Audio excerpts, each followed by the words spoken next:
Today's guest is someone who has spent his life operating in environments most people would never experience, where decisions aren't just high pressure, they're life or death. Damien Porter, also known as How Not to Die Guy, comes from a background in New Zealand Special Forces, especially within a counter-terrorism and hostage rescue unit. Correct me if I'm wrong in any of this, okay? You're doing just fine. That means years of training and operating in situations where awareness, speed, decision making aren't optional. They're everything. After his time in the military, he transitioned into law enforcement here in Australia as a police officer. Much respect to you for that. Working on the front line of real world danger. He's also served as a firefighter and has spent decades in the health and fitness space, which is so iconic. So his understanding of the human body's stress and performance goes far beyond just theory, and I can relate to that last part, but not the rest of it. Across all of that, there's a common thread, exposure to what actually happens when things go wrong, and now that's exactly what you teach. Throughout his platform, How Not to Die, I love the name, by the way, Thank Damien you. has taken everything he's learned from special forces, policing and emergency response and stripped it down into practical real world skills that everyday people can actually use. Not martial arts, not theory, just something that takes years to learn. So without further ado, can I introduce Damien? How are you? Thank you, Georgia. I'm well. That was an amazing intro. Gosh, Thank you very yeah, much. that's the best intro I've ever had. Okay. Well, thank you, AI. You know, I like to keep it easy around here. I don't make things complicated for myself. No, well done. That's gosh. And when you were saying that, it reminded me of why I started How Not to Die Guy. And I was interviewed on a show the other day in the USA, and he asked me sort of how it started, and I didn't give the correct answer.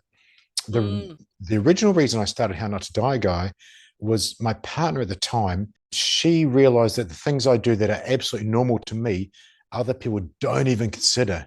Um, Oh, okay. it's like up here, they won't Yes. think to lock the door of their car.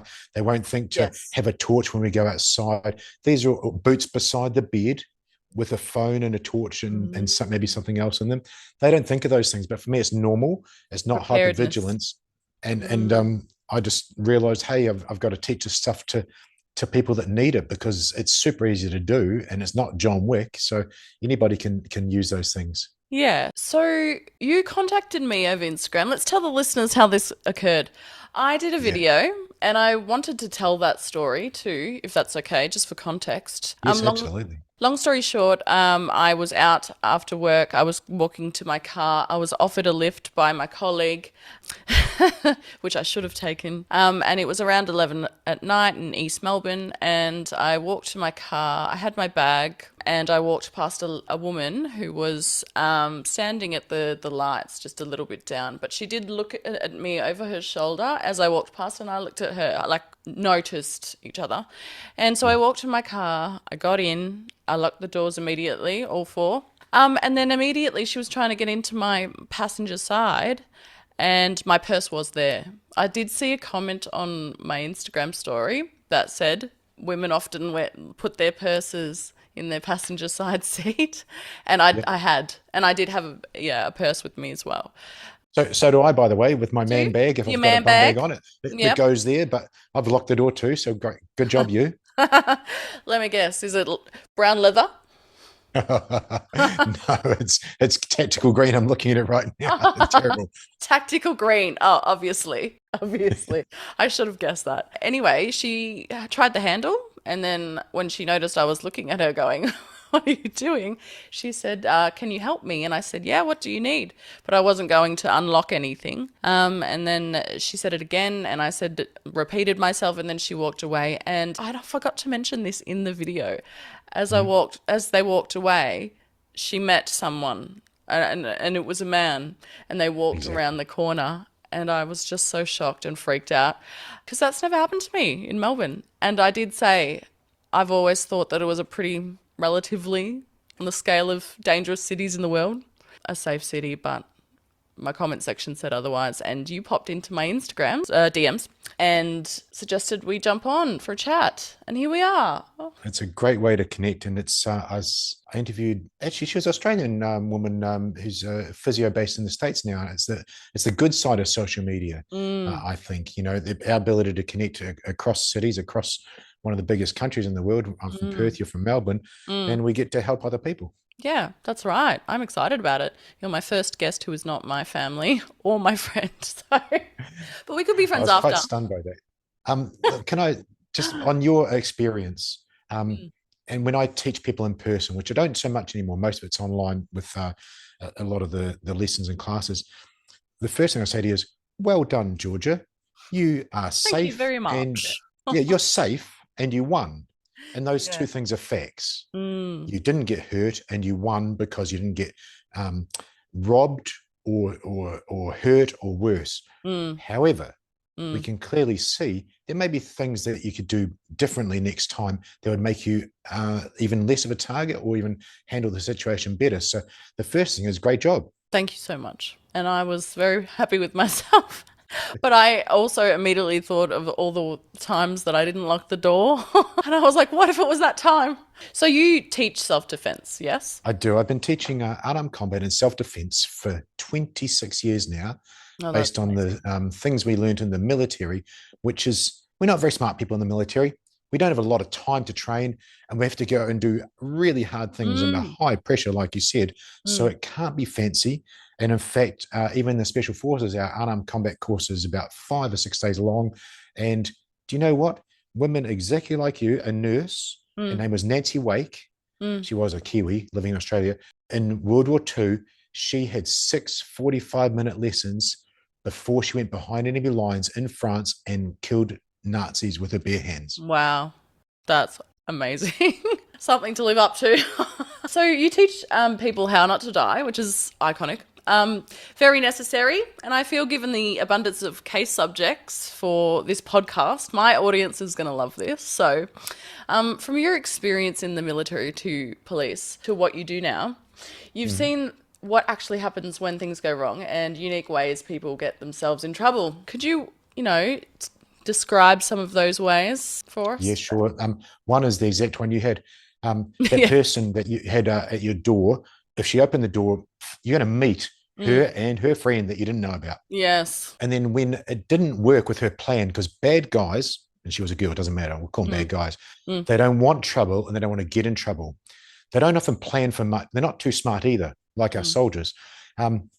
She said, "Oh, can you help me?" And she had no other file in her brain. No, she had nothing apart from repeating herself. But you also had a bit of mirror neurons going on and a lot of high stress. So you wouldn't have a thought process that was the same as when you were under high stress as a nurse. Yeah. And that comes through rehearsals.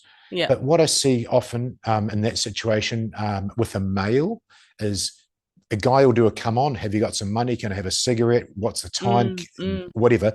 But round the corner is 7 of his, and what I saw in place was Aboriginal young mates, and they come in and stove that guy in. I've seen it happen with females as well, and often those stranger ones tend to sexual assault. But it's rare that it's a stranger with females unless it's unless they're predatory. So I guess the question really is: are people as safe as they think they are? Great question, and that comes on from what you experienced. And because I want to touch on Melbourne, I'm actually doing an Instagram reel about how to win against a machete. And where that started was in Byron Bay about 3 years ago. I don't know if you saw a video. It's quite a viral video. This guy walks up to this car, and there's 2 females inside, and he taps the window with a machete in Byron Bay, or Deception Bay, maybe. The news accounts would said different places. Long story short, those women locked their car. Well done them. I've got an American video where that happened. A road rage guy gets out the machete. I think it was last week. But there's another one where the guy actually opened the door and had a machete because the guy hadn't locked his door. So, you're talking about America, and in our brains, we think America is a big, bad place, and it's probably maybe safer than many others. But it doesn't matter where you are. That Byron Bay to me is a fairly safe place. Been there, it's beautiful, nice people. Yeah. Yep. And that happened. It pops up when you least expect it, Georgia. And I say first aid and self-defense are the same. Mm. I don't know how many car crashes you've come across in your civilian car. A couple. Yeah. So you come across a couple, right? Mm. And you know first aid and you have higher medical training. Mm-hmm. It's not so much. It's not so bad. You can figure it out. But it was a shock. Yes. Now, when I come across a crash, it's still a shock. When I go to a crash in the fire brigade, or I go to a fight as a police officer, I'm prepared. Yes. But when it's in your own car, Yeah. you're on the back foot. You're trying to figure out what's happening. So no matter how prepared you are, there's still a catch-up time. And that's where training, or at least exposure, I mean, the people listening to this know to lock your car door. Do central locking thing that Georgia said. Yes, that's do a great that. start. And that gets you ahead. But if you hadn't locked it, so these two girls with a machete in Byron Bay, they said, lock the door, lock the door. So can you imagine how hard it is to do fine motor control, find where it is and lock the door? Yeah, I always think about the scenes in movies where you see them running from the murderer and they're just walking and they can't get into the door and they're like trying to undo. And I just know that would be me. I know that would be me. I wouldn't be able to get the key in the lock and I'd be freaking out. And it's the panic that kills people, really, isn't it? Not just you. It's anybody. There was a study done on SWAT officers. So SWAT guys are in the States. They're high operators. They're trained under pressure and all this stuff. But you ask a SWAT operator after he does explosive entry and go in a house and shoot all the targets to dial 911. He can't, or write something, because he hasn't done fine motor control. He's used to trigger stuff, used to other things that he's done in his job. Because he hasn't practiced that skill, this study showed they don't have that fine motor control unless it was trained. So all it is exposure. Yes. That's why I do the I do. And that's why I loved your video in your words, the way you so well presented it was, hey, lock your damn doors. And how about you take the ride from that guy who said he'd give you a ride that's a friend? Oh my God. So it's a lack of awareness then instead of overconfidence, do you think? Overconfidence is one, but I like to call that lack of options. So your awareness was there was I'm going to keep using your example. Yeah, that's fine. You can. As a female, but the vibe you gave off made her choose you as a target. Yeah. Because you, air quotes, looked at her. All the air quotes experts say, look them in the eye. Well, that's total bullshit for a start. Yeah. You looked at her and that didn't work. You locked the door. So great job. Like I said, you won and you're safe. But how about two things? One, don't talk to strangers. So you talked. And two, how about you drive away? Yes. Immediately. Yes. Yeah, I was told to do that. And if she's got the machete, because we talked about 3 different machete attacks over 3 years. If she's got the machete, drive away. She might be in front of you. Yes. Yeah, I think I sort of flighted or freezed, and I freezed, but I still, tried to help her because that's in my nature, I suppose. But at the end of the day, I didn't. With the other F though, Georgia? Freeze? No, there's another thing that females do. You fawned. Did I fawn? Yeah, very normal. Very normal. Well done. I hate that for me because I like to think of myself as a bit of a fighter, but only if I'm really pushed, and it's usually a dude that can get me there. There we go. So you're exposed to a dude. You're happy to fight a dude, but you're not sure about this weird female trying to get in your car, so you fawned a little bit. I did. But you won't next time, will you? No. So I guess what you're saying is even though the doors were locked, I was still in danger. You were, and the answer to your question that you asked me was it's awareness and it's options.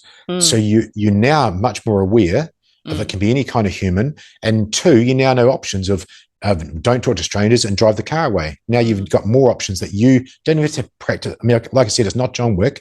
You can actually go out there and apply that if it ever happens to you, which hopefully it never will. Yeah, fingers crossed. So we'll move on to another topic now, if that's okay. We'll talk about a bit of situational awareness. Do you teach that? That's one of the first things I teach. Great. When we're bodyguarding, and I interviewed on my show, I interviewed the head of the bodyguard team for Kevin Rudd at the time, the Australian Prime Minister. That's amazing. Great guy. And I interviewed a Secret Service agent last year. He was on George Bush Senior's team. Amazing. Do you know what a bodyguard's job is to do with their client, or what they call the principal? Do you know what their main job is? Protect them. Yeah, by running away. Their job is to run and hide. maybe you got to leave one or two guys behind and fight, but their job is to run away. So situation awareness. I don't want Georgia to ever have to be in that situation again, because I don't want to have to fight someone and run her over with a car. Maybe look at the legal process and maybe look at the psychological process of that. Just don't be there. I'd love that Georgia goes to a car, sees a weirdo, and goes back to her friend, says, "Yep, I'd like that ride, please. Sounds great. Let's go in your car." Absolutely. Okay. What's something that you clock in public that you see people doing that instantly makes you think that they are a target or are vulnerable? I saw it down my alleyway. At the back of my block of units, there's a alleyway through there, and these two females are walking towards me. I'm a guy, and I outweigh them by 20 kilos of muscle, and these females are 25 years old and weigh about 60 kilos. They didn't look at me. They were almost actively turning their head to ignore me. Yes. And they're actively not looking at me, not seeing where I am. And that's the first thing. I want you to see it before they see you. I want you to see that girl before she saw you. They put their head down, they put their blinkers on, particularly females. They go like this. If I don't see it, it's not going to hurt me. Yeah, I do understand what you're saying, and I do it myself. It's kind of like I'm not going to acknowledge a man because I feel as though if I do, that's kind of opening up my energy towards him. And a lot of our experience is fending off guys. And I think maybe, well, for me, that's where it comes from. I don't know if it's that's a universal experience. But yeah, we do that. And then we put ourselves in danger because of it when we're trying to protect ourselves. Really. You do. And it's really, the things that women have to do is crazy. You got to think about where you're going to walk when you're going for a walk at night or run, or what are you going to wear. You shouldn't have to do that, but you do have to. You shouldn't have to. But things like that are to your detriment. And where I saw it, I tore both my pecs off 7 weeks ago. So I've been walking around in two slings like this. How did you do it? Do you mind me asking? Yeah, I was doing an egotistical bench press competition, and they both tore off the bone. Okay. Did you win? No, it's a massive failure. Damn it.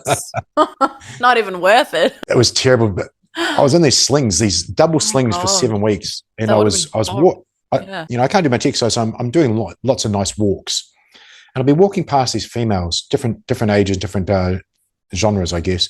And the older ones, like around 40, 45, 50, they'll smile nicely, or you'll get the pretend, the polite smile. I actually hate you, but here's a smile. Yeah, the pretend smile. There's sympathy, and there was also acknowledgement. Those two groups of people realised that I couldn't hurt them with my arms in two slings. The arms didn't move. Yes. Oh my God. What I saw, and I was so sad, Georgia.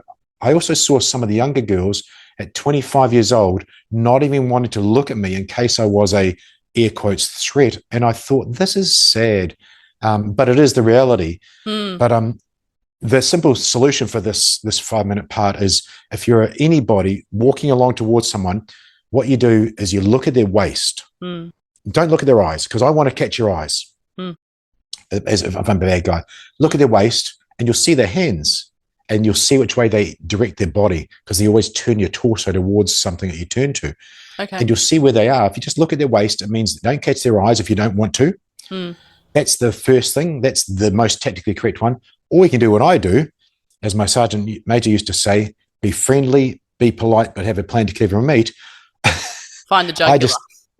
I just look in the eyes and say good morning. Yeah. And then look at their waist. Yep. You can actually disarm someone by saying that. And the female on a male can do the same thing. Morning, and then head down. They're like, oh, and you've gone past them. You don't have to fend them off with predatory advances, but you got to look at the threat. You got to look at the person rather than keep your head away.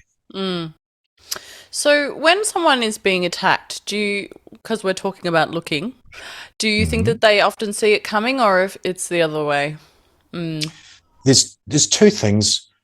The best place for a bad guy is right behind you. You got no peripheral vision, and that's happened. And I've done reels on that. There was a woman in New York, in the Bronx.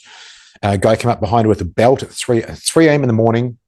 Had a belt around her neck, yanked her down. She was unconscious, and he had his way with her for 4 minutes. Yeah. So majority of people, and I could even ask you the right question, when they've been in a situation that was violent, most of them say, I could feel something was off, but I didn't want to say anything. Something didn't seem right, but I didn't want to be impolite, particularly females. So often they ignore their own, as you said earlier, red flags. Yes, I was actually going to touch on that. Your gut instinct. Do you think people are right? Do you think they should trust their gut? Absolutely. Females' gut instinct is better than males. Very good. Yes. You evolved that way because that was what happened. Really, you should trust it, and do not do the, he might be okay, or it's probably nothing. You hear a noise at night. Something made the noise. Yeah, there you go, possum. And you find out that it is a possum, or you find out that there's a crackhead at your door, I have a huge bat that lives in my fruit tree, and every time I go outside, it takes off and it goes, woof, woof. He freaks out every time I come out. It's like a pet now. And yeah, I always think it's a murderer. Oh my gosh. Because I have a true crime podcast. I talk about them all day and night. I'm showing my age, it would turn into Count Dracula now. True. In nursing, because I'm a perioperative nurse, so we would have fixed your pecs if you had surgery. Did you? Oh yeah, there's all the held together by bits and pieces on their shoulders now. Yes, yeah, it's a rough operation. So in nursing, we teach that we say proper preparation prevents poor performance. So we always teach to be prepared for any sort of scenario, and then you can sort of tackle whatever sort of happens better than you could if you just went in there unprepared. So I agree. Yeah, and it really is true. I'm good at it now, but back in the day I was shocking because I've got ADHD, so I'm very see something, do it. But if I don't, if I'm not looking at it, it doesn't exist.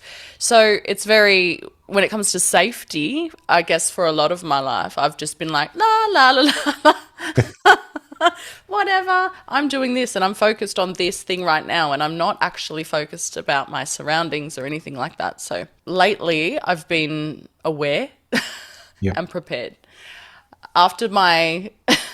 I want you to tell me if this is a good choice or not. I went out and bought a little pocket knife and I've carried it around with me, but it's a box cutter because I know our laws say that we're not allowed to have weapons. If you searched me and found a box cutter, and would you say, why do you have a box cutter? You're not allowed to carry weapons. Time, place, circumstance, and place. Yeah. If you're, like for instance, over here, I'll answer your question in a roundabout way. Yeah. Here, pepper spray is legal to own, legal to buy, legal to sell. May not be legal to carry, depending on time, place, circumstance. So when good to know. I see Georgia at 3 a.m, she's walking home, she's a bit stumbly, and she's mouthed off a little bit, and I've had a chat to her, and she actually turned out to be quite nice, but I still had to search her for some reason and found the pepper spray. And she said, oh, look, I didn't feel comfortable. It's 3 a.m. going home. I'd say, yeah, no problem. Yeah. However, if you're a 30-year-old man at 7 p.m, it's 3 p.m, in a chemist with pepper spray, looking like a bad guy, maybe I'm going to confiscate it off you and say you're going to have to put that to a magistrate, your reason for having it. I believe you're in charge, you're in possession of a weapon. The laws in your state regarding blades may be different. It may be considered a weapon in law, and the police officer may not have any discretion on it if you're found with that. But the tactical side of me says, why have you got that, and what are you trying to achieve? Here's what I tell people to be prepared with. So I'll go to your personal circumstances in a second, but when someone is a bad guy towards a female, if I was a bad guy, I'm grabbing you to go do a thing. Either steal something from you or hurt you and probably have my way with you. So that's physically grabbing you. All you've got to do is change my mind. I highly suggest a metal pen, and my Kiwi accent is spelled P-E-N, a metal pen. Oh, yes, very covert. Stabbed repeatedly into the human will change his mind. I highly suggest that. It doesn't require skill. Yes. There was a photograph of 2 AFP officers at the airport a year ago when they've had taken a woman off a plane and she stabbed them repeatedly, and they had to take 2 armed officers to bring her down. Wow. She did a pretty good job with a metal pen, and she's probably drunk. So if someone grabs you and you can take that pen out of your waistband and aerate them a little bit, they'll let go of you, they'll change their mind, and you can carry on with your day in a certain way. I would suggest with your personal interaction there, Georgia, so I'll just take my tool off my waistband. That's one hand. Don't one hand show opening. it too much, we'll get banned. So that's a one hand opening thing. I did that with one hand. This is the other hand over here. See, if you can't open with one hand, it may not be so good, and the box cutter may snap off. So going back to the use of a pen, it's used for writing. It just happens to be metal. It just happens to be pointy and stabby, as Stefanovic used to say, pointy and stabby thing. Pointy, stabby thing, exactly. It's going to go quite well. So as a cop, in your state, I'd probably be having words with you, figuring it out. Yeah. But if anybody's listening to this, those things are tools to use, and you got to use the time, place, circumstance. Time, place, circumstance, yeah. That's very true for all things, really. Well, you've had so much tactical experience, and I was just wondering, like, do you ever switch off? Like, are you ever taking a break, or are you always aware and assessing the environment? I think the best analogy I can give is like you with nursing. You don't walk around diagnosing everybody, but you sure as hell take a look. If something doesn't look right, that person's got a sling on, that person's limping, or that person's coughing, that catches your spidey sense a little bit. Absolutely. But a cough. I'm sure as hell, I'm chilled as we go around, but when I'm walking past the crackhead that's sleeping on the street, I'm a bit more, I just step up a level. And we have this, it's called Cooper's color code, but basically condition white is you and me right now, totally chilled. Maybe I'm a little bit yellow. I've got an open window here. I'm aware of people that may or may not walk into the complex. It goes yellow, orange, red, and black. Black is you've blacked out. You're in the fight. It's gone mental. Red is you're in the fight. Orange is pretty aware, and yellow is just a little state of awareness. So I would suggest that I'm in that yellow state most of the time, and it just flickers up and down. But I can switch it off quite easily once I realize. I just go, yep, weird guy there, strange person over there, normal person there, and this way's clear. Yep, done. And then you just have those senses around you. And I suppose women have that a little bit. We are always aware of who is around, especially men. But it's knowing how to defend yourself if that moment arises. Our main weapon is to flee before anything happens, really. I hope that you can outrun him. Yeah. I'm serious. Yeah. Yeah, I know. It's the reality that we live with. Your car outruns him. Yeah. Yes. True.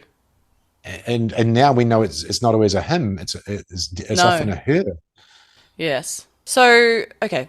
What are some tips on how to stay safe? Just basic everyday tips. First one, what doesn't look right? My partner and I were driving to her work this morning, traveling on a 2-lane road, and in the left-hand lane was a car, and it looked like 2 people were standing at the back of the car. That looks a bit weird. Their car was broken down. They were actually sitting in the tailgate. Absolutely not. Not for me. Yeah. Call a tow guy. Exactly. They'd done the wrong thing, but it just looked weird. And that's the first thing. What just looks a bit weird? That guy's acting a bit weird, or that person's walking funny.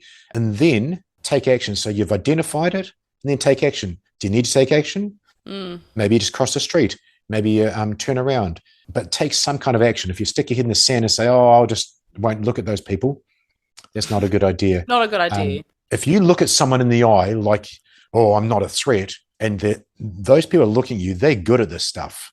Yeah. They're good at the talking. They're good at identifying prey. They know if you're bullshitting them.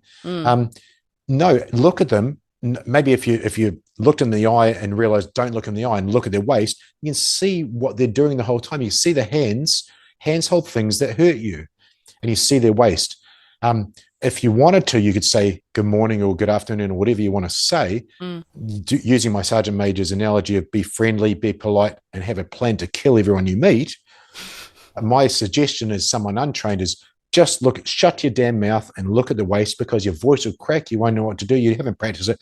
Look at the waist and then walk on past them. If you don't like it, the look of them, go inside the shop. Go back the way you can. You're at your car getting out and there's a weird guy 2 cars down or a guy walking across. Close the doors. If you really don't like it, drive to another car park or go for a drive around the block. Don't put yourself in a worse situation because you ignored a red flag. So our best bet is to avoid at all costs. You're a strong, confident woman. I can see this. But when you had your boy, you told me you had two kids, but one's a bit older. But when your boy is 5 years old or 3, you're going to avoid everything, aren't you? Yeah. Then why not do the same thing for yourself? Yeah, that's so true. So I was going to say, in the context of our real world right now, there's a lot of terrorism, the Bondi incident going on and things like that. In scenarios such as concerts, events, what should we be doing? That's a great question. I can answer this because a good friend of mine actually runs security for the bands at these events. Bands that make $1 million a night at these concerts. And so the assessment here of one of the top bands, I can't say who it is for privacy reasons, would have been an Ariana Grande style event, maybe. That'd be the worst case. What you could do is know where the exits are, because if you've only come in one way, that's the only way you're going to know, and probably 10,000 other people are going to know out. Figure out the vibe of the whole place and just be clever about being aware of the situation around you. If everybody's running one way, they'll be running away from danger. Maybe you can go to a different exit. But terrorism, I mean, Bondi shooter versus Bondi knife guy. The Bondi knife guy was horrendous. I thought didn't have as high a body count, but he almost took out. Just a horrible way to kill people. I mean, it is. He was a perfect example of a bad guy didn't want to get in trouble, and one dad turned towards him. And he ran away. He avoided him. Yes, one guy picked up a bollard and he ran away. Those 2 guys as shooters, I mean, they got tackled twice. Yeah, there was no stopping them, really. There's no stopping them. So you have to fight to the death for them. Yes, yeah. They were on a mission. Can I touch on that too? That's a perfect example of untrained person. So that hero that tackled the guy with a shotgun. Amazing. Well done him. Yeah. But when he stood up and he had the shotgun in his hand, the hero, he didn't know what else to do. Put it down against a tree. For me, that's a big baseball bat that you can just start practicing baseball on the guy. Yes. Yeah. I don't know if you know how to use guns, whoever it is out there, and I think it wasn't loaded, but you can start swinging it and stop the guy, because the guy actually ended up running upstairs and getting another weapon and starting shooting. For that one there, if you hear shots, you know it's going to happen. It can happen in your place. Look for cover. Cover is something that bullets can't go through. If Bondi knife guy's there, just go back into a store and get a chair. Go to a cafe. And a chair is a great thing, like a lion barrier tamer. Between you and the knife. Yeah, but you got to see it and take action. Again, it comes down to that. Hopefully see it before it happens. You know, technically, if I was rolling up to that Bondi thing to go to the beach with my 10-year-old son, I'd just spin the car around 180 and drive away. Did see people warn others as they were driving past. There was someone on a motorbike who yelled out that they've got a gun, and that's when they started shooting, because everyone knows now, so we might as well start shooting. I loved what the old couple did when the guy originally got out. The old couple, they just took action, and that's what heroes do. They take action. It didn't work for them, but I would much rather go out like that, be in that position, go out blazing it, doing my best. Same, honestly. Yeah. And I guess you either think like that or you don't. You got it. Yeah. And I hope that people listen to this will now think like that, because I just try and put files in people's brains. Yeah. And there was a lot of heroes that day, a lot of people protecting others. A lady with a surfboard corralling people across the beach behind the surfboard. Yeah. I don't know if that would stop a bullet, but it was a nice thought. A car won't stop a bullet, Georgia. No, yeah. It'll go straight through all 2 doors and come out the other side and whack them. Oh, that's terrifying. So stay indoors, everyone, behind a brick wall. Don't go outside and don't do things that are fun around others. If you're going to hide behind a car, hide behind the engine block where the wheel is. Okay, good tip. Yeah. Moving on. If it's not too much trouble and if you feel like you want to, would you mind telling us about a situation in your career or personal life where things escalated and you had to act to save your own life or others? Yeah, sure. This will give a perfect example of turn towards a threat and take action. I remember being asked in a show a couple of weeks ago, how hard was it to transition from special forces into police? And with my hand, I was about to go here to here. I said, it's easy because I could step down real easily. Most people that only trained at a police level can't step up. So in one of my last days as a cop, I was in the office doing paperwork. I was in civilian clothes, jeans and shirt. And so was my partner. We were just doing literally a mountain load of paperwork on the desk. And this incident kicked off. It was a bomb threat at the ATO, the Australian Tax Office, Taxation Office. Everybody's getting called in from everywhere. And after about an hour, and they were calling out for people to block these roads and do this and do that, I said to Pepe, I said, bro, let's go and tool up, meaning go get our guns and get our stuff and get some radios and go and help them out. And all we did was stand on a road intersection and stop traffic, and that was it. Stop road traffic. You could still walk past. And it's all winding down. We're hearing we want to take this roadblock off and take this roadblock off. And the bad guy we'd been told was wearing grey tracksuit pants and carrying a shopping bag, and he had the bomb in his shopping bag.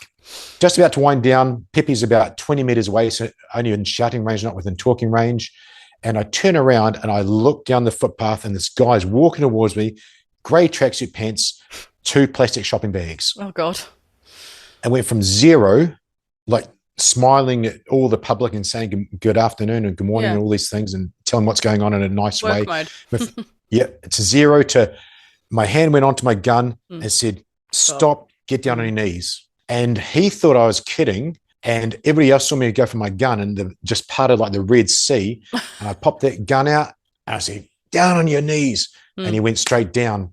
And it was highly unlikely it was going to be him. And it wasn't him, but it fit the description. But I didn't ignore that red flag. No. I was really happy with myself there because 1 + 1 = 2. Yes. And of course, after we'd figured out, we cleared him, no problem, on your way. But that's one example that could have saved a lot of people. Yes. The other life in the Special Forces, every decision we make in training is life threatening. Where we put rounds down, how I put explosive charge on. It's life and death decisions every day, but that's our normality. But probably where I've had the most life-saving stuff is in the fire brigade. When we go into buildings and fires, I've got to look after my partner, he's got to look after me, and I place my life in their hands. When I'm underneath a car, in a car crash, same thing. The victim's life is in our hands, or the partner. So, without going something specific, it's just the ability to fall back to your level of training and trust in your own instincts that you know what the right thing to do is, and don't ignore anything, and also be honest. Remember, I've made mistakes in the fire brigade, and I tell my boss straight away, listen, boss, I've done this wrong. We need to fix this. That integrity, that honesty means everybody's on the same page. You know, what if you gave someone the wrong drug? You're not going to cover it up. You're going to tell someone straight away. No, correct. They can fix it. Yes. And we have spoken about that on the podcast, the story of Redonda Vort. Have you ever heard of her in America? She gave a muscle relaxant instead of a sedative. Ooh. And killed a lady accidentally. Oh. Yeah. And she was charged with reckless homicide and criminal negligence for the mistakes she made. But she was basically thrown under the bus by the hospital. There was a lot of safety procedures and things that they didn't have in place. And it's always like multiple safeguards in place in order to catch the dangerous thing that could kill the patient, you know? The human error, because we make mistakes, right? Yes. We try to account for that. And pilots do that too. They do all these safety checks before they take off. That's a big thing in the Elaine Bromley case, which is also another patient who died of a collapsed airway with a simple procedure under anaesthetic. And, you know, all the things lined up for them to die, basically. And typically it doesn't. Something gets in the way of that. You know what I mean? All our safeguards and policies and procedures get in the way of that. But, you know, if everyone does one thing lazy that day, or, you know, and doesn't do their double checks and misses something, then the patient is in danger, or someone else, or your family member, or you know? So, yeah, you can apply it to everything, really. You really can. And that's what they say about Special Forces all the time is we just do the simple things really, really, really well. And we try to make no mistakes on doing the simple things. Absolutely. Then it hopefully goes smoothly. Yeah, we have drug safety steps drilled into us from day one. And Great. we do 20 million checks and everyone gets pissed off at us. But you know what? It's the reason you're alive. So I was on the other side of those checks on all the drugs after my surgery, and it's great. You know, I want your name, date of birth, and I want this person to clear it. And then we're all good. Tick, tick, tick. And you need to tell me exactly what operation we're doing and what side and all of that because, you know, we don't want to take off the wrong peck. Mine was quite easy. Just back to your question, though. Yes. This one was about life-saving. It's not self-defense, but a year and a half ago now, I was in here, came back to the house, and I heard a car alarm going off. Mm-hmm. I've never heard my car alarm go off. And I went, it's not my car. 5 seconds later, I went, it's quite close. It's my car. Probably not my car, but I'll go have a look. Oh, God. Halfway there, that's really close. That's where my car is, but it doesn't sound like my car. So you see the red flags. I ignored a little bit. I had a bit of cognitive dissonance. Got there and it was my car. On the driver's side at the back door, that window had been smashed in. Oh, no. Ironically, my first aid gear, I got a big trauma kit. It's a big backpack, big first aid thing on it. And they've been taken. I go running back inside because I didn't have my phone. Remember I told you at the start, when I am sleeping, I have a pair of boots because I need to run or fight with a phone, a torch, and a tool. Now, I've said tool because people can figure out what that tool might be. Tool.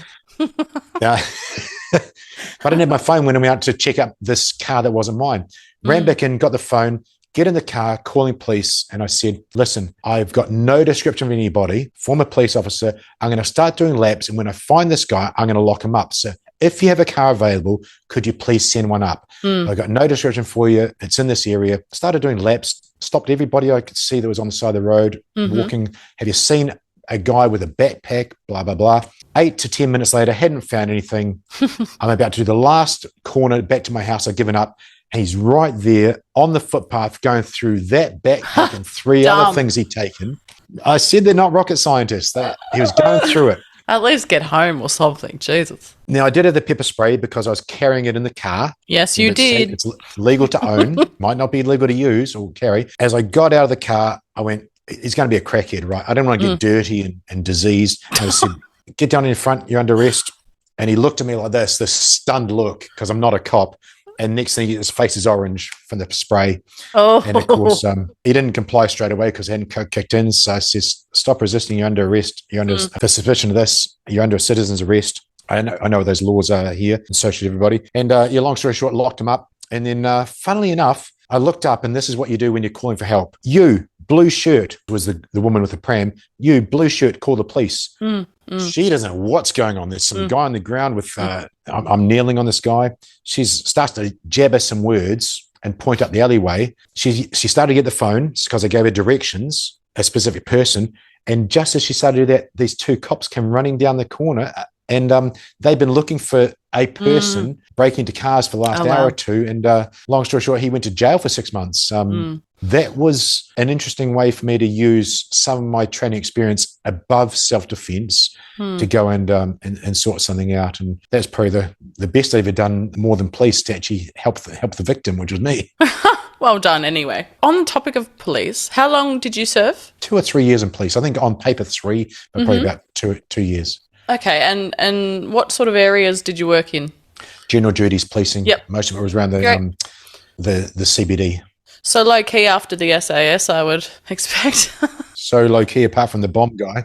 Yeah, the bomb thing was a bit hectic, but these things happen just out of the blue. It's interesting that you say that you're trained to look for things, because I remember when they said that there was a spread of a virus, the healthcare workers were like, mask up, get your hand sanitizer, do all this, and we were just treated horrendously. It was a very traumatic time for us, but what I'm saying is that we knew to do the things before it became like such a huge thing for the rest of the world. So when people started saying it was a conspiracy and all of this stuff, just put your shit in the sun, it's going to be fine. We're like, wow. Because I'm an anaesthetic nurse, they trained us up to work in the ICUs for the people that were tubed and face down with COVID. But it was mainly unfit people and very heavy people and very old people. So on that note, because you are so into fitness and well-being, would you say that it's important to be prepared in that you are physically fit to fight or run away? No. I mean, for 7 weeks I was in slings. I was still going to be able to take down bad guys if they hurt me or my boy. Yes. The 84-year-old husband that I trained with his 82-year-old wife when I was training our seniors, they are physically incapable of a lot of things. They should be chosen by the bad guys' victims. Yes. You go and mug me, you're the guy with 2 slings. I'm the ultimate victim. Armless, The bottom line is the stuff I teach and the stuff we learned requires low skill, can be retained under the worst conditions, retained under pressure, and requires no fitness or strength. So if I came to grab you, Georgia, front on, and you grabbed my head with your hands and stoved in my eyeballs with your thumbs, that would work. Say you're in that car of yours with your son in a child seat in the back, different time of day, and your doors weren't locked and that woman got in your car. You're not going to get out of the car and walk away, say, thanks, insurance company, give me my money, RAC, because the kid's in the back. You have to launch yourself over, grab their face, stove in their eyeballs, bite their face off, and go away. And that requires no fitness, no skill. Me with 2 arms and slings, I would still be able to handle that somewhat. These things that I teach, adrenaline, they work. But adrenaline, without thinking of that like that, you wouldn't think to do it because it's not very nice and you haven't practiced it. But now people have maybe seen that in their brain. And there's been cases of carjackings where the carjacker's taken the car with the kid in the back here in Australia. Yeah. But no, there's no fitness involved and there shouldn't be. You've got 6 45-minute lessons before you went to World War II to do this stuff as a spy. That's crazy. I need to teach you in a very short period of time how to protect yourself, how to protect your kids, and maybe other people as well. So keep it simple, stupid. Totally. Is that what they say? Find something that hurts when you press it and press it. So eyes, throat, knees, they're the only things. You can punch someone in the guts, you can knee them in the groin. That doesn't work. Step sideways on their knee, Carp. Yeah, exactly. Break that lower limb and it works. The lower leg, time. How do you clock a predator? Can you? They look weird. They look different. They do. So profiling is a thing for a reason. 100%. Yeah. 100%. Yes. A guy on guys are a bit different. Guys always chest beating an ego. Yes. And I take the ego away with another chest beater walking towards me. I just go, g'day, mate.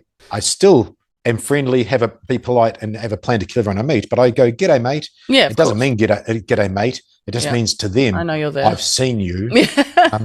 But no, they just look weird. A predator looks weird. If a guy's following you, if you think a guy's following you, he probably is. So do something about it. If you think that guy's looking at you weird or acting strange, it's just what isn't normal. That's how you clock a predator.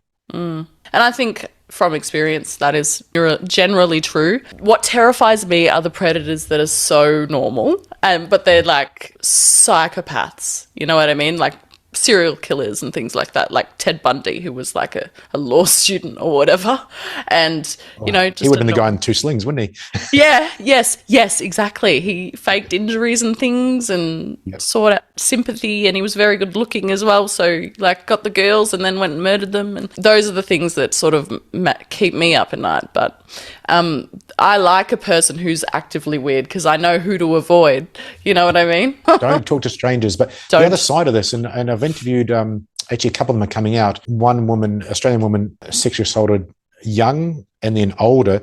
Both of them were people she knew. It's much more common to be someone you know as a male and female sex crime. Someone that you know, they groom you in some way, and then it goes from here to here. Yes. And I said that switching on thing as a special forces guy, you have to be able to communicate with someone, and then suddenly they've gone past a boundary. You may need to stop them, or worst case, the eyes, throat, knees. Be prepared to kill everyone you meet. It's not very nice, but it's the reality. It is the reality. I really, really want the listeners and viewers to know that it's horrible that you're dancing with someone on the dance floor, and then an hour later you're fighting for your life because they wanted more than you did. Yes. Do you teach de-escalation strategies or not? Just mainly getting out of a dangerous situation?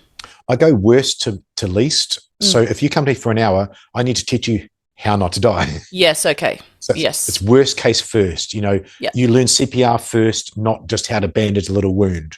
Yes. in first aid. So I want to go worst case first, because if you have to leave, if you get a call that your kid's sick at school within 30 minutes, I want you to have actually gone away with something that's going to make you stay alive. Help you the most. And then eventually we go to de-escalation, 1,000,000%. So, guys following you, turn around, F off, stop following me, I'm calling the police. That's a de-escalation of some kind. Yeah. That's a de-escalation? Well, compared to fighting them, yes. compared to running like the horror story, the movies that you've seen, and you can't get into your house with the shaking hands, it will be a form of that. But you're not there to police them. You're not there to arrest them. You're not there to do control and restraint. You're there to live. So de-escalation, like you're thinking, no. I mean, I'm thinking like a nurse. Because we get attacked a lot in hospital. And I trained a great New Zealand girl. Did you? She's a nurse, and she had to use one of these techniques against a guy. He went to grab some scissors, and she did one of our low threat things. She didn't do ice threat, she did a low threat maneuver, and fuck off, and that stopped him straight away. It changed his mind. So she turned aggressive. She turned full on aggressive, and that worked. And then she dropped that down. But when it shocks people. When it's self-defense, it's not about de-escalation, because you screwed up because you didn't see it first. Yes, yeah, you're right. But later on, I can teach you de-escalation skills when you've got those other skills to back it up. I've been punched by a patient. That was fun. But it wasn't a intentional. We have patients that come out of anesthesia and they get like particularly the young fit blokes, they get a post-op delirium. And they get aggressive because they don't know where they are, and they're coming out of a K-hole or whatever, and they just come up swinging. So I copped one in the chest, but I was all right. I mean, that's, like you said, is relatively accident. It didn't have any malice to it. But what gets me is helpers. You didn't sign up to nursing to get abused and physically assaulted. In prisons, the nurses in prisons, they didn't sign up for that. I've had women with glass to their throat and things. It's a shame, but the bottom line is still need to know how to handle that. Know when it goes from talking to self-defense. And that, now I remember at the police academy, that's where it was a failure to teach the police the difference between arresting someone or dealing with someone versus self-defense. And I've had police have to come to me to learn how to save their own lives, because they didn't know the distinction. They're like, I'm not allowed to grab him by the neck because I'll get fired. The guy's going to kill you because you're going to take your partner's gun. Right. So you need to grab him by the neck and pull him off your partner. Right. Yeah. There's a whole thing about excessive force these days. What do you think about it? Here in Western Australia, self-defense is not a right. It's a defense in court doing a harmful act to another human. I don't know what it is over east, but here it's not a right. It's a defense in court. So highly likely you could be charged if the police officer thinks so, and rightly so in law, because it's not justice, it's law. So here's how you break it down. In the circumstances you believe it to be, Georgia, it's reasonable to use that force. So you believe when that woman knocked on your window and said, my partner over there's got a machete, he's going to kill you. That's the circumstances. I'm changing the circumstances now. Yes. The circumstances you believe them to be, it's reasonable for you to drive away, and he was standing in front of your car swinging, and you just want to drive away and get past him. Yes. You think it's reasonable to use that level of force to overcome that level of force being used against you. So two people punching each other, it's not enough force to overcome it. You have to use reasonable force to overcome the force being used against you. The best way I can teach you how not to go to jail is this. You break that guy's leg, as you said. You break his tib or fib or his ankle. Or all of them. All of them. But you don't go and soccer kick him in the head, because he can't get up now. See, I would. You've stopped the bad guy. He can't chase you. If he's got a gun or you don't know that, though. You don't know if you've actually broken anything, especially if you're a girl. If he's having trouble getting up, like UFC guy that breaks his leg. Okay, all right. But if you go and soccer kick him in the head, that's for us against the enemy in war. You're probably going to go to jail. Wow. Yeah, it's crazy. But if he's the Bondi shooter and you smash him to pieces because you think he can go run it, and the circumstances you believe them to be, he's going to go get another gun. So it's reasonable to do that. There you go. That's some real world example of it's all nuanced, isn't it? Yeah. Appropriate use of force. Yeah, that's very interesting. Thank you. So I'm going to do, in closing, some rapid fire questions, if that's okay. Sure. Okay. Good luck. You ready? So they're quick. You're just like one word answers or a couple. All right. So what's one mistake that can get you killed in seconds? Ignoring red flags. Ignoring red flags. Beautiful. Biggest myth about self-defense. Women can fight. It's true. I can't fight. Something movies get completely wrong about violence, I suppose. That women can bad fight. guy needs the bad guy. You've got to disable the bad guy. You won't knock him out, and knocking him out can also put you in jail because he might die. Yeah, right. Yeah, true. Yeah, you're not hailed the hero. No, it's not a fight. You're there for self-defense, not a fight. Gotcha. Okay. Best way to stay safe on a night out. Stick with your friends. Take that lift from your friend. Gut instinct or logic? Gut instinct, because your brain, what you said is logic, will override instinct. Gut instinct every time. You're going to try and outthink it, and it always fails, and it snowballs that red flag. So gut instinct every time. Guns or knives? Oh, if I was in America, I want a gun, but I've always got a tool on me. This one's saved people's lives. This has. Yeah. Okay. Good. So both. depends where you are. How about time, place, circumstance? But always have a tool. Always have a tool. A tool. A pen. I've got one here. Nice. It's a soft tip one, though, unfortunately. A nice pointy stabby thing. It'd go in an eyeball. Anyway, before we go, I've just got one last closing question. So you've spent your entire life learning how people get hurt and how they survive. If someone listening takes one thing away from this, something that could genuinely keep them alive, what would it be? I've written 2 articles on this for international magazines. One was after the playground stabbing in France, and one was after the shooting in the high-rise in Auckland. 2 quite safe places, apparently. See the thing and turn towards it. You hear the shots, turn towards it so you can see what the hell's going on. You see the weirdo walking the playground, turn towards him. Oh, it's a Syrian refugee with a knife. Take action. So first thing is see the thing and turn towards it. Second thing is take action. Those 2 things will put you going forward so well. If you see the thing and turn towards it, maybe you can get away. Take action. Maybe that is getting away, or maybe it's getting a pram and ramming at the guy so everybody else can get away. On your way out. see the thing, turn towards it, and take action. Those are the things I think anybody can do. The action you took was great. Like I said, you're safe and you won. Well done, you. You saw the thing, you took action by locking the door, because it's a drill you've obviously done. You're going to do it lots now. And maybe next time, if it goes sideways, you'll start driving away and you won't talk to the bad guy. I will. Great. Where can everyone find you, and how can they take your course? Thank you. How Not to Die Guy. Google it, or hownottodieguy.com. Same thing on Instagram. I love helping people. It's what I do. Don't make much money off it at all, but I do love helping people with what works. Same. And I'm happy to answer any questions.